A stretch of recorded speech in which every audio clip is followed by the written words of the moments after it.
Why is WIX editor not loading? If the WIX editor isn't loading, it's often due to factors like browser issues, internet connectivity, or server problems. A slow or unstable internet connection can prevent the editor from loading properly, as it relies on an online platform. Similarly, if your browser is outdated, overloaded with extensions, or not compatible with WIX, it may struggle to run the editor smoothly. Another common reason is cache buildup. Old or corrupted browser data can interfere with loading. High website complexity, such as too many elements or heavy media files, can also slow down the editor.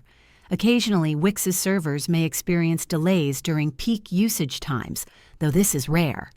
To fix the issue, try clearing your browser cache, switching to a supported browser like Chrome or Edge, or using a faster internet connection. If the problem persists, check WIX's system status for potential outages. If this video helped you troubleshoot why the WIX editor isn't loading, don't forget to like and subscribe to our channel for more tips. Thanks for watching.